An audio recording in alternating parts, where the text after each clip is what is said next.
Kita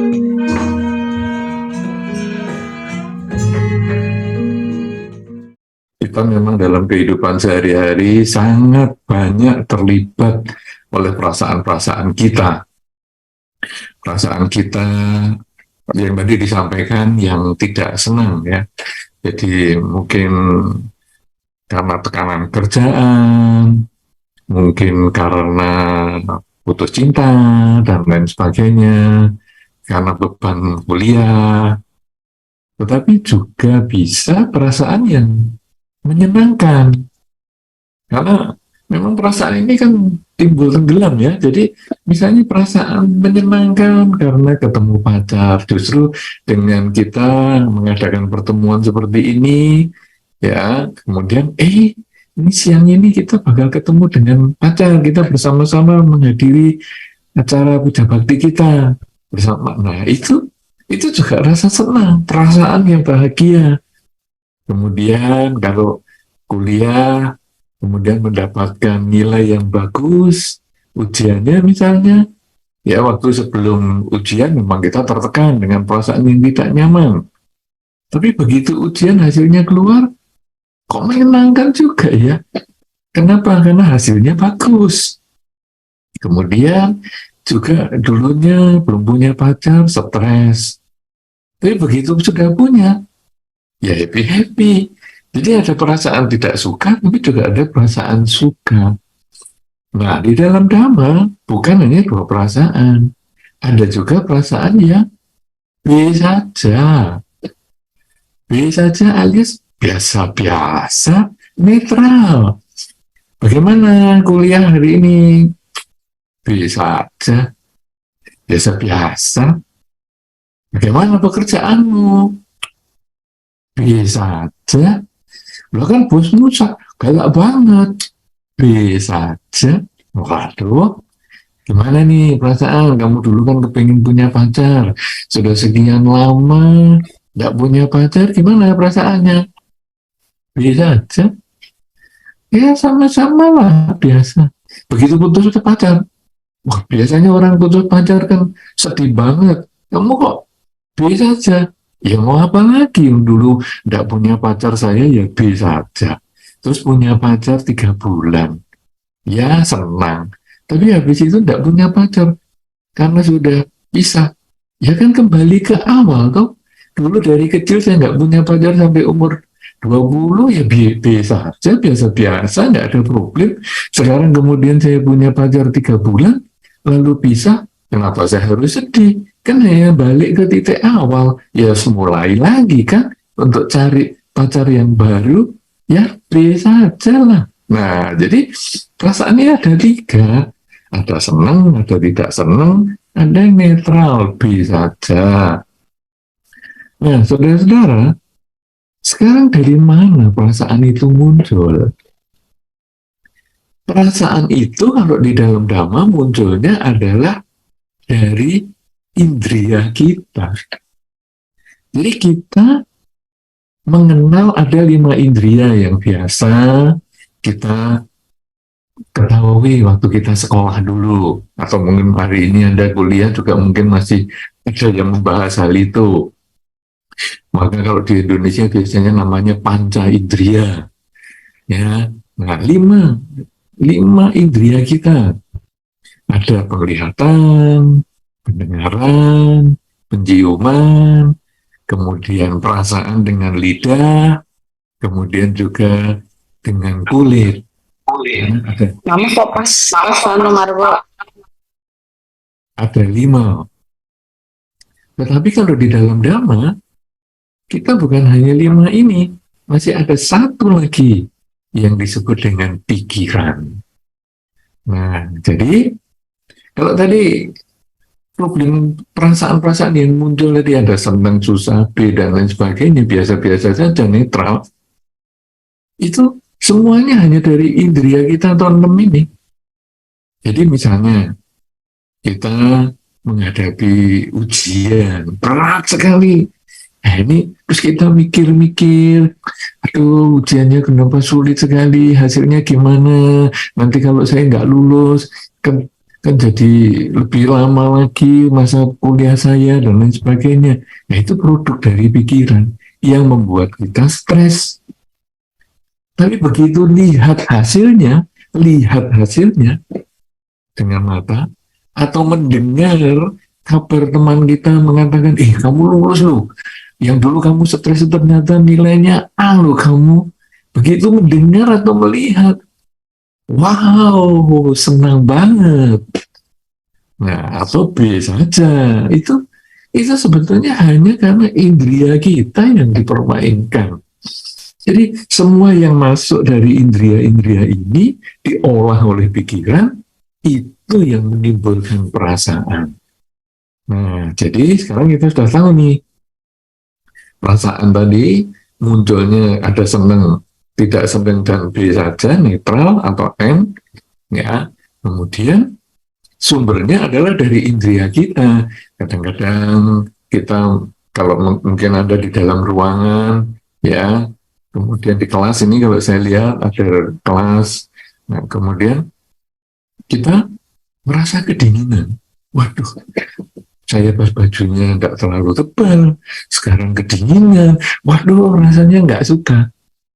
Ya, ini karena timbul dari indera badan kita.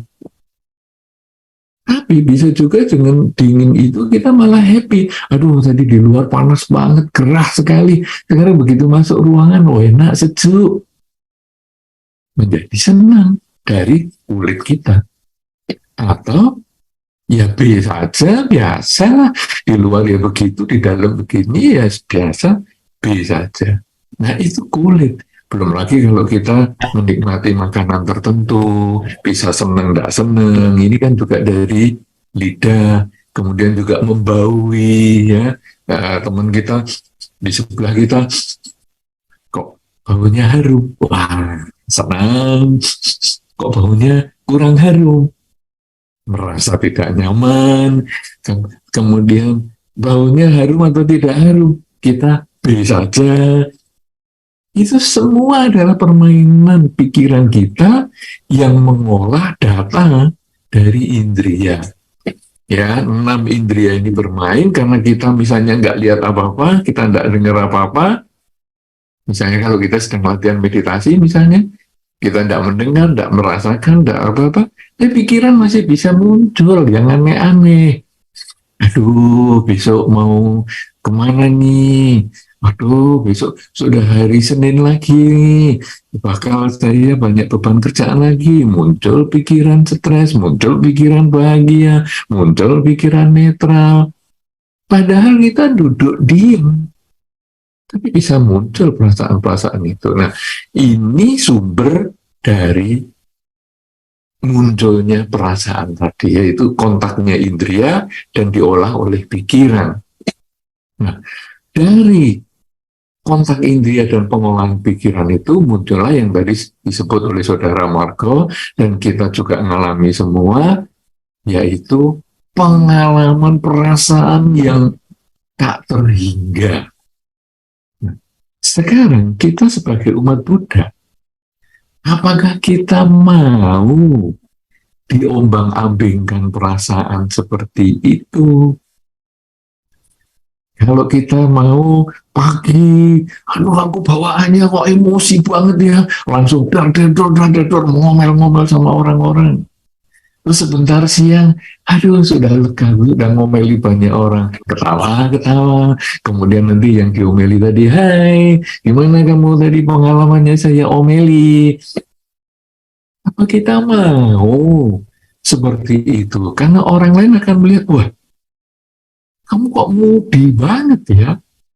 Tadi pagi ngomel-ngomel aku nggak salah apa-apa, tahu-tahu sekarang, aku masih gregetan, kamu omelin, aku masih sakit hati, kamu omelin, kamu malah sekarang ngajak ketawa-ketawa, dan lain sebagainya. Ya aku sudah senang, soalnya aku sudah berhasil ngomel-ngomel, sudah puas. Jadi aku kotak sampah kamu ya, kamu beban di pikiranmu, kamu lemparkan ke saya dong. Nah, jadi kita lalu jadi mudi seperti itu. Kemudian kalau Kalau sekarang diajak teman-teman santai-santai dan lain sebagainya, kemudian kita ya malah sedih karena kebawa pikiran kita yang tidak enak dan lain sebagainya. Jadi membuat teman-teman kita ini tidak nyaman. Nah, apakah kita mau seperti itu? Kalau kita ingin mengendalikan pikiran kita, mengendalikan perasaan kita, yang bersumber sebetulnya dari pengolahan pikiran setelah menerima objek-objek indera kita itu, maka kita harus mulai dengan mengenali perasaan kita dulu. Jadi kita kenali dulu. Oh, ini perasaan senang. Oh, ini perasaan tidak suka. Oh, ini netral. Kita mulai dari pengenalan itu dulu. Perasaan tidak senang itu banyak sekali ya. Tak bisa disebutkan satu persatu di sini. Misalnya kemarahan, kejengkelan, kekecewaan, kecemasan. Itu kelompok dari ketidaksukaan. Kemudian kelompok suka, ini juga bermacam-macam. Ya, jadi ada ada ada suka karena ada cinta ya tadi yang disebut jatuh cinta, kemudian merasa senang ketika mendapatkan hasil nilai ujian yang bagus dan lain sebagainya. Ini senang ini juga banyak sekali. Ya, senang dengan makanan tertentu, misalnya senang dengan udara tertentu, senang dengan musik tertentu, senang dengan mungkin pemandangan tertentu dan lain sebagainya. Kemudian netral, netral ini juga apa saja objek indera kita ya cuek lah. Sebetulnya netral di sini ini bukan berarti batin sudah seimbang, tetapi sebetulnya cuek lah. Apa sih? Cuman gitu aja. Cuman punya pacar aja seneng apa sih? Cuman gitu aja. Kenapa sih putus cinta juga susah? Segitu aja, B saja. Itu sebetulnya dasarnya netralnya ini adalah karena cuek, jadi acuh, nggak mau tahu. Nanti beda dengan netral di dalam dhamma yang sebetulnya nanti kita akan bahas ini adalah netral di dalam dhamma ini ketika batin bisa kita kendalikan. Bukan karena cuek, bukan karena ketamaan, jadi seneng, waduh happy banget aku, itu tamak sebetulnya. Jadi, waduh aku ingin pulang lagi, aku pengen ketemu lagi karena aku punya pacar sudah seneng, maka aku pengen ngulang lagi, ketemu lagi, ketemu lagi, ketemu lagi.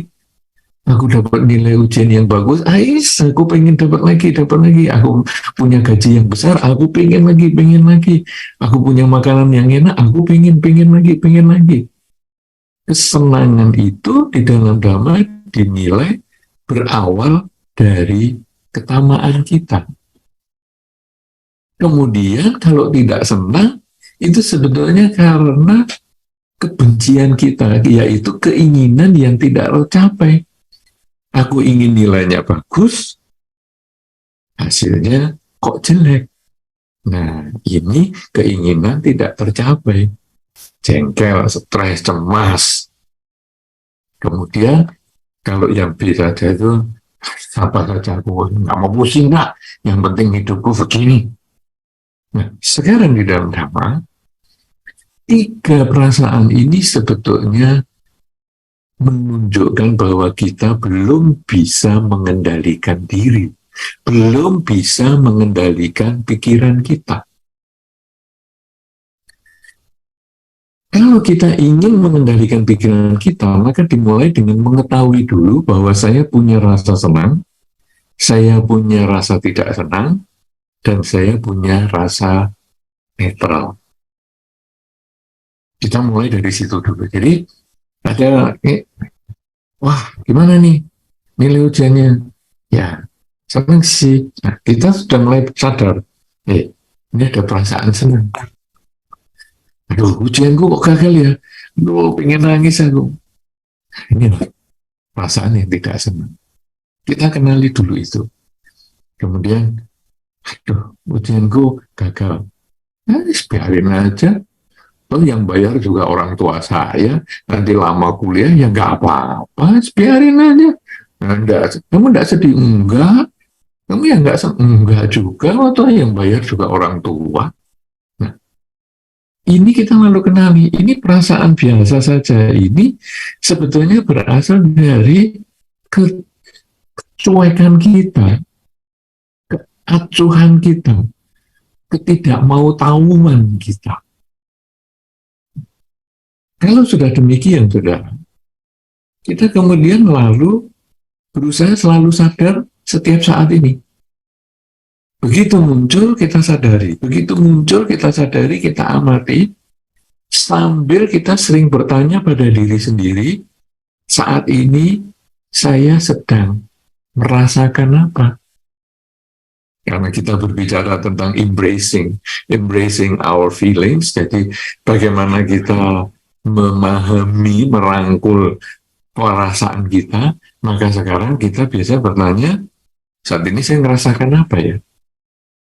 Oh, rasa netral, rasa B saja, oh, rasa senang, rasa tidak senang, itu kita sadari terus. Kalau ini sudah kita sadari terus-terusan, saat ini saya merasakan apa, saat ini saya merasakan apa, saat ini saya merasakan apa, kemudian kita pada tahap selanjutnya pemahaman pada gerak-gerik pikiran kita sebagai penyebab dari perasaan tersebut. Wah, ini perasaan senang, perasaan senang. Kemudian, kalau kecepatan kesadaran ini meningkat, maka kita bisa melanjutkan dengan pertanyaan selanjutnya, yaitu, kenapa senang? Senang ini karena keinginan saya tercapai. Saya ingin nilai bagus, muncullah nilai bagus, saya senang. Saya ingin punya pacar, datang kesempatan mendapatkan pacar, saya senang. Saya ingin pekerjaan yang nyaman, gaji yang besar, saya memperoleh kesempatan itu, saya senang. Berarti senang ini, perasaan ini timbul dari pikiran saya, timbul dari keinginan saya. Perasaan tidak senang muncul, saya sadari perasaan tidak senang, saya sadari perasaan tidak senang. Itu terus yang kita lakukan, kemudian pada satu ketika kesadaran kita meningkat, kita bisa bertanya, kenapa muncul perasaan tidak senang ya? Oh, ternyata saya tidak senang itu karena keinginan saya yang tidak tercapai. Nilai ujian pengen bagus tidak bisa, mendapat pekerjaan yang layak ternyata saya tidak mendapatkan, mempertahankan pacaran ternyata saya tidak bisa. Ini yang muncul tidak senang. Ternyata dari pikiran saya. Pikiran saya yaitu keinginan yang tidak tercapai. Nah sekarang kalau B saja gimana ini? Saya juga sadari B saja, B saja, B saja. Sebetulnya itu muncul juga dari bentuk pikiran yang berdasarkan ketidaktahuan, kegelapan batin, cuek, acuh. Oh. Nah, kita kemudian lebih memahami itu. Ketika kita tahap awal ini sudah kita lewati, yaitu mengenali perasaan senang, tidak senang, dan kemudian B saja, biasa saja, kemudian kita masuk ke yang lebih dalam, ke level berikutnya, bahwa semua perasaan itu berasal dari pikiran. Semua yang ada di dalam pikiran ternyata adalah berisi ketamaan, kebencian, dan kegelapan batin. Maka kemudian yang lebih dalam dari itu lagi, maka kita kemudian menyadari hidup setiap saat. Sadar, kalau tadi sadar sedang merasakan sesuatu dari semua indera kita, kemudian makin ke dalam, sadar kita sedang berpikir sesuatu yang menyebabkan perasaan itu, kemudian lebih mendalam lagi, sadar bahwa semua itu hanya digerakkan oleh ketamaan, kebencian, dan kegelapan batin kita. Kalau sudah menyadari itu yang lebih dalam lagi, maka kemudian kita sadar segala sesuatu yang kita pikirkan, semua itu hanya diombang-ambingkan oleh dimensi waktu. Pikiran kita yang dimakan oleh dimensi waktu, dipengaruhi oleh dimensi waktu, yaitu masa lalu dan masa depan.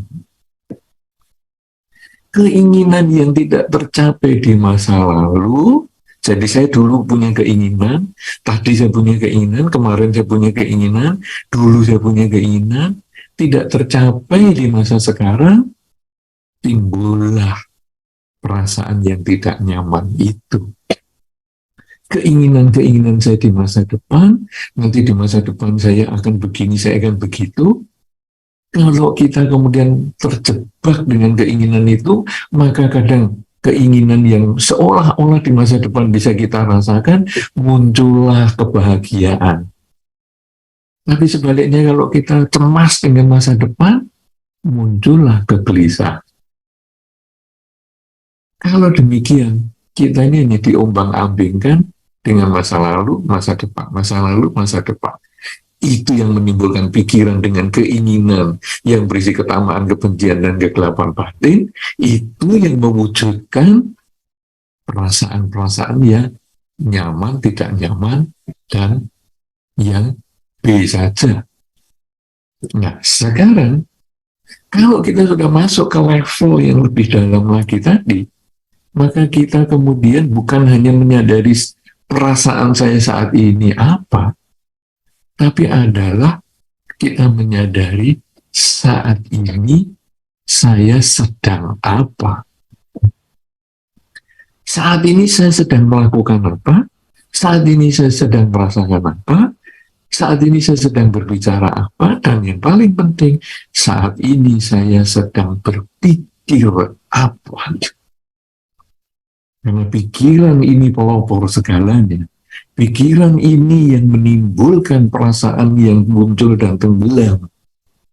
Perasaan yang senang dan tidak senang itu tadi.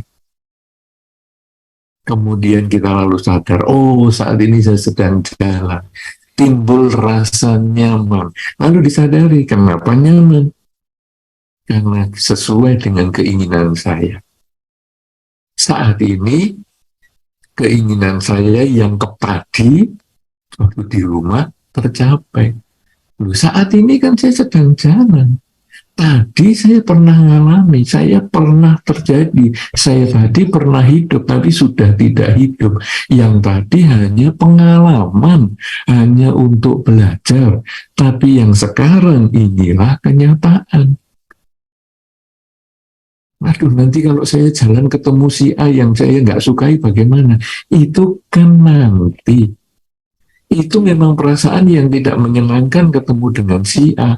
Kenapa? Karena sumbernya dari pikiran yang ingat bahwa si A mungkin hari ini akan ada di sana. Karena biasanya minggu-minggu yang sebelumnya dia juga di sana. Aku kemungkinan akan ketemu dengan si A. Itu perasaan yang tidak menyenangkan yang muncul dari pikiran kita sendiri. Kemudian kita lalu renungkan, memang ya mungkin akan terjadi, tapi kan belum tentu terjadi. Yang akan datang, itu aku akan hidup, tapi belum tentu hidup. Itu hanya dijadikan pedoman, karena saat inilah kenyataan, kita mempersiapkan yang terbaik saat ini. Kalau saya siap bertemu dengan dia, maka saya cuek aja, saya akan ke sana. Paling dia duduk di sana, aku duduk di tempat lain. Dia mau lihat saya belok ke jalan yang berbeda. Saya sudah siap mental dengan cara itu. Kenapa? Dengan mengetahui ataupun melihat yang akan datang itu, mempertimbangkan yang akan datang, tidak terjebak dengan yang akan datang, tapi menjadikan yang akan datang itu sebagai persiapan untuk saat ini, maka batin saya menjadi tenang. Jadi masa lalu bukan kita abaikan, karena itu tetap pelajaran. Untuk saat ini diperbaiki, kalau jelek, ditingkatkan kalau baik. Masa depan bukan untuk ditakuti, tapi dijadikan persiapan untuk perbaikan saat ini. Yang menakutkan di masa depan, kita mulai saat ini melangkah yang terbaik, supaya di masa depan, kalau kejadian itu muncul, tidak semenakutkan yang kita bayangkan. Kalau di masa depan itu ada yang menyenangkan, kita mulai saat ini untuk mempersiapkan supaya di masa depan, kalau hal itu muncul, lebih menyenangkan daripada yang kita alami ataupun yang kita pikirkan. Nah, dengan cara kita sadar setiap saat ini bahwa hidup itu adalah saat ini, maka perasaan apapun juga kita tidak gampang dipermainkan. Pikiran apapun juga kita tidak gampang dipermainkan. Karena kita sadar saat inilah yang hidup. Tadi pernah hidup tapi sudah tidak hidup. Nanti akan hidup tapi belum tentu hidup. Inilah saat ini kita hidup.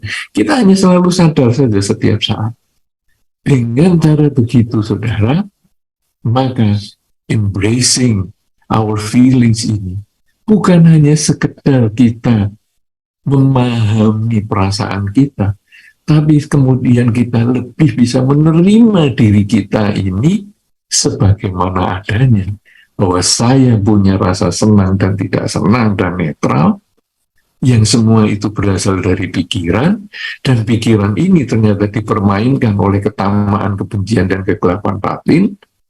Dan kalau kita kemudian sadar setiap saat, ternyata semua itu hanya berbicara tentang dimensi waktu, masa lalu, masa sekarang, dan masa depan, sehingga begitu kita menyadari saat ini sedang apa, yang kita latih dengan meditasi yang tadi disampaikan, yaitu sadar saat ini sedang bernafas masuk dan keluar misalnya, sebetulnya itu adalah awal kita menyadari pikiran kita, perasaan kita, dan apa saja yang kita terima dengan indria kita, 6 indria tersebut, maka batin kita menjadi tenang, seimbang, bukan hanya B saja, tetapi menjadi tenang, seimbang, tidak tergoyahkan untuk timbul dan tenggelamnya perasaan. Embracing our feelings sesungguhnya menjadi satu dasar untuk mengenali diri sendiri, menjadi batin yang tenang, seimbang di dalam Dharma.